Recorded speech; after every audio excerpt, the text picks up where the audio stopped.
Good morning, everyone. I am Rose Jane Tikanavan, and today I will continue our reporting, which is the Lesson 5, Pedagogical Competencies and Teaching Mother Tongue. But before that, let us read our learning objectives, which is the Lesson 5.1, the Understanding the Local Culture. At the end of the lesson, the student should be able to state their own definition of culture and list other related concepts.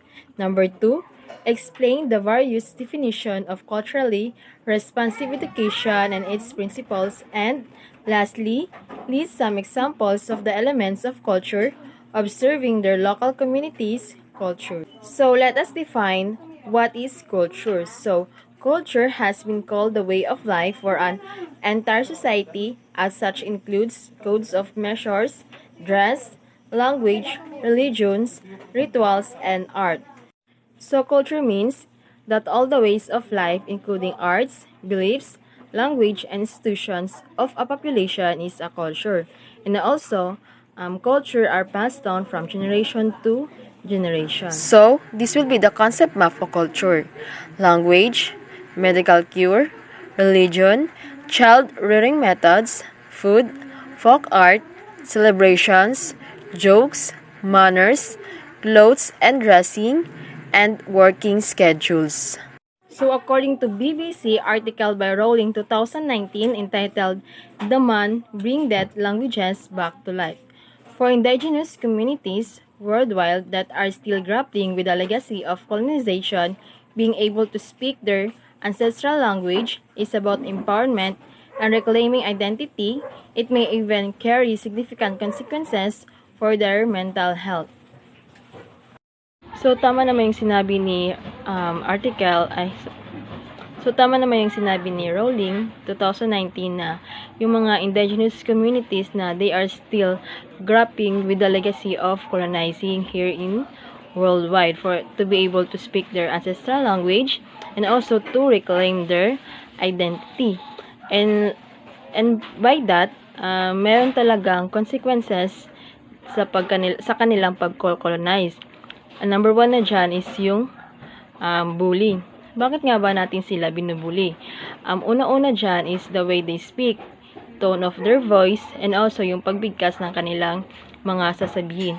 Bakit ba natin sila binubuling? Pareho naman tayong mga tao. Pwede bang i-respect na lang natin sila? Let us respect the indigenous communities. And next naman is students' belief, attitudes, and subjective norms are also circumscribed in culture. Most of the time, culture affects in a variety of ways how different students prefer to learn. Dahil nga sa kanilang kultura, sa indigenous people, dahil sa kanilang kultura is naaapektuhan ang kanilang pag-aaral. And also, dito nga sabi nga teacher should consider a diverse method of teaching to suit varied aspect of students' different cultures. Kaya nga ang mga DepEd na inanyahan na dapat yung the way they teach i-implement yung diverse method para yung mga iba-ibang mga kultura is ma-diverse at saka and also makilala nila yung iba't ibang kultura ng mga indigenous communities. Even though people are not aware of it, culture governs their thoughts, beliefs, and behavior, according to Gay 2010. So according to Doege 2003 commented that students' academic achievement improves more when education is culturally relevant and responsive. For example, in a 2011 study, pupils from an ethnic cultural group did not learn as fast when compared to their mainstream counterparts. So, according to Doege daw na yung mga academic ng mga estudyante is mai-improve if the education is culturally relevant and responsive. Kagaya nga ng sinabi niya na example dito na from a ethnic cultural group na hindi sila talaga mabilis na matuto if they are not if yung teacher is hindi niya nalaman kung ano nga ba yung kultura ng kanyang estudyante. Like for example, kung ano ba ang mother tongue niya, kung ano ba ang kultura, like that, diba? And also, this gap was attributed to the language barrier between students and teachers. As what I've said earlier, na yung kumbaga yung barrier nila is yung language. Kasi dapat nga as a teacher, we need to know their native language at minsan kailangan is magsalita din tayo ng native language ng ating mga students. It was also caused by differences in values towards education according to Schemical 2011. So how do you become a good teacher to these students? The answer is that there is no single way of being a good teacher since approaches and relevant topics change in different cultures, language, race, ethnicity, class, and gender according to Taylor and Sobel 2011. So how do you change the topic and the approach to make education more relevant in terms of race, ethnicity, and culture? How do you become culturally responsive? So what is culturally responsive education? So the culturally responsive education will be discussed by Mr. Calextro. So good day everyone, my name is Chair Michael Extro and I'm gonna continue the report of Miss Canabuan. So 3. Abstract. To use experience and frames or reference based on the diverse culture of the students by Gate 2010A. An approach to education where the teacher integrates elements of student lifestyle and daily experience in the instruction and the curriculum by Taylor Sobel 2011. A type of pedagogy where teachers are competent in cross-culture and multicultural settings by Driller Moll 2005. Recognize the uniqueness of majority and minority of body student Caterly Gardner and Ford 2029 City of.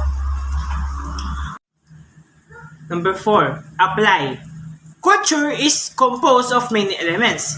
Some of these are values, language, symbol, objects, groups, and norms. This element may be classified into 3. Number 1, sense-making, artifacts, and groups. So, sense-making is the multiple representation of meaning of given object, person, event. Different people provide different meaning. They always to a certain object. This may depend on the values or their language by Salvatore 2012. Number 2. Artifacts. It is defined as anything belonging to a group of people that provides information about the said culture. It may include symbols, tradition, object found in the archaeological sites or modern object like cell phone, television, laptop, etc. by Watts 1981. Number 3. Groups. Different cultures usually have subgroups inside which are called subculture. These are groups that have their own norms, values that sometimes retain in a few prior culture, general principles by Heritage 2012. That's all my report. Thank you. Hello everyone, I am Anthony Candole and my report was all about knowing the mother tongue. What is a mother tongue? It defined as the first language that a person learns and the language used in that person's home country. The international and the national policies about the mother tongue as a medium of instruction. United Nations Declarations on the Right of Indigenous People, Article 13, 1 and 2, and 14.1. It established a universal framework of minimum standards for the survival, dignity, and well-being of the indigenous peoples of the world, and its elaborate on existing human rights standards and fundamental freedom as they apply to the specific situation of indigenous people. The Declaration of the Rights of Persons Belonging to National or Ethnic, Religious, and Linguistic Minorities of 1992. Under of this declaration, minorities shall have the right to practice their own language in both public and private settings without any kind of discrimination. RA 10157, the Kindergarten Education of 2011, Section 5. The state shall hereby adopt the Mother Tongue-Based Multilingual Education or MTB-MLE method. The mother tongue of the learner shall be the primary medium of instruction for teaching and learning in the kindergarten level. RA 10533, Enhanced Basic Education Act of 2013, Section 4 and Section 5F. Enhanced Basic Education Program encompasses at least 1 year of kindergarten education, 6 years of elementary education, and 6 years for secondary education. In that sequence, secondary education includes 4 years for junior high school and 2 years for senior high school education. Kindergarten education shall mean 1 year of preparatory education for children at least 5 years old as prerequisite for grade 1. The mother tongue or any language may be studied and understood through different aspects that may be examined using the 5 knowledge of the language, which are phonology, morphology, syntax, semantics, and pragmatics. Phonology is defined as the study of patterns in speech sound. It consists of knowing about the sounds of a language and of describing the same sound. For example, the word waves. It ends with the sound of S, whereas waves end with the sound of Z. Speech sound depending on the situation of their position of syllables, words, and sentences. Phonemes, distinctive units of sound within a language. Example, the word hat. Hat has 3 phonemes, the letter H, letter A, and letter T. Allophones are different ways to pronounce a single phoneme, a kind of phoneme that changes its sound based on the word is spelled. For example, the letter T, and any kind of sound it makes in the word tour, compared to the word stop. Tour is pronounced with more forced clip rather than the word stop. Morphology is defined as the rules of language that govern word formation. It is the internal construction of words that have a meaning that cannot be subdivided further. Morpheme is smallest unit of a word that has information about the word's meaning and purpose. For example, the word love, it is a morpheme.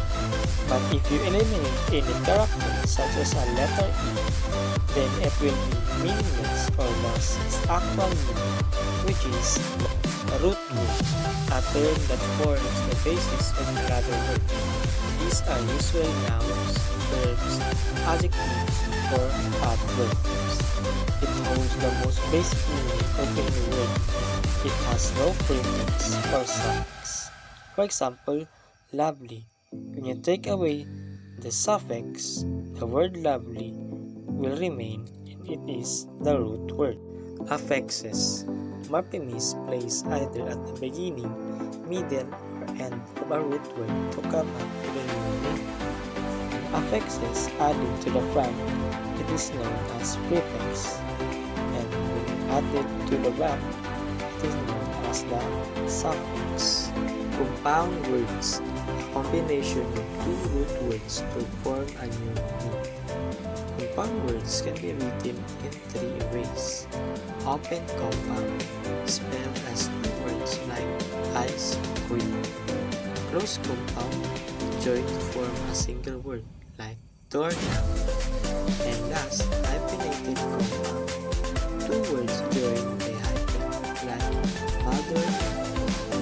Syntax is defined as the set of statutes and principles that govern sentence structure and word order in a language. Syntax is a study of how individual words and their most basic meaningful units are combined to create sentences. Syntax basically follows a subject, verb, and direct object. And that's all. Thank you. Hi everyone, I am Kimberly Lois Castillo, and I continue the discussion for the lesson 5.2, Knowing the Mother Tongue, the 5 language knowledge. As what discussed by the previous reporter, syntax is defined as the set of statutes and principles that govern sentence structure and word order in a language. So, under syntax, there are constituents, the subunits in a sentence that provide a complete thought. All the words and phrases that make up a sentence are said to be constituents of that sentence. A constituent can be a word, phrase, or clause. Every sentence has a constituent. That is to say, every sentence is made up of other things that work together to make the sentence meaningful. For example, my dog Aristotle beat the postal carrier on the ankle. The constituent part are the subject and the predicate. Each of the phrases in the sentence can be further broken down into its own constituent. The subject includes the noun Aristotle and the possessive pronoun and noun my dog that modify Aristotle. The verb phrase includes the verb beat, the noun postal carrier, and the prepositional phrase on the ankle. Syntactic category, a family of expressions that can be substituted for one another without losing proper grammar. So it is a set of words or phrases in a language which share a significant number of common characteristics. By simply means, it is the different kinds of words that exist. The classification is based on similar structure and sameness of distribution and not on meaning. So the major syntactic categories in English includes sentence, noun, noun phrase, determiner, adjective, adverb, transitive, and distransitive verbs. The fourth 5 language knowledge is semantics. Semantics, defined as the study of linguistic meanings. It refers to the interpretation of language, including words, sentences, phrasing, and symbols. It can be applied to entire text or to single words. For example, destination and last stop technically means the same thing, but scholars analyze their subtle shades of meaning. Anomaly, a situation when specific words or phrases cannot be combined to make sense. For instance, the phrase colorless green does not make sense since green is a color and colorless means without color. Metaphor, a figure of speech when one object or idea is used to refer to another object or idea for rhetorical purposes. So a metaphor states that one thing is another thing. It equates those two things not because they actually are the same, but for the sake of comparison or symbolism. It is very expressive and not meant to be taken literally. Metaphors are used in poetry, literature, and any time someone wants to add some color to their language. Using metaphors may provide clarity or identify hidden similarities between two different ideas. For example, I am feeling blue. It means that you are feeling an emotion, which is sadness. Idioms. It is expressions established by societal norms to have meaning aside from what it really indicates. So, an idiom is a phrase or expression that has a meaning that in most cases cannot be deduced directly from the individual words in that phrase or expression. For example, the idiom bite off more than you can chew doesn't mean you bite more than a mouthful of a cake or something else and then struggle to chew. It means you try to do something that is too difficult for you. Idiom and metaphor are both figurative language. Their difference is that idiom is a saying or phrase that is used to describe a situation, while metaphor is an indirect comparison to describe something. And the last language knowledge is pragmatics. Pragmatics is defined as the study of unseen or hidden meanings in different languages apart from its content. So the meaning is provided by the context and a pre-existing knowledge of the perceiver about utterance. So pragmatics refers to how words are used in practical sense. Words can mean different things, and often the same word can mean something different depending on the context in which it is used. Words can also carry symbolic meaning, and in practice or practical situations, we will apply our understanding of symbols as we read or listen to others. For example, I heart you. Heart refers to an organ in our body that pumps blood and keeps us alive. However, pragmatically, heart in this sentence means love. Hearts are commonly used as a symbol for love, and to heart someone has come to mean that you love someone. Physical context, the actual location, a part of the utterance that provides the context. So, physical context is the actual setting. Things like location, weather, noise, or time of day can determine not only how you are able to communicate, but also how you should communicate. For example, in the library, diba, dapat keep silence lang if nasa sulod sa library. So, kung mag-istoryahan mo dito, dapat hinay lang inyong tingog kay naamoy mga kauban sa library nga nagabasa or study. So, kailangan maging considerate sa ilaha and para dili mawala ilang focus. Linguistic context, the context provided by the utterance itself.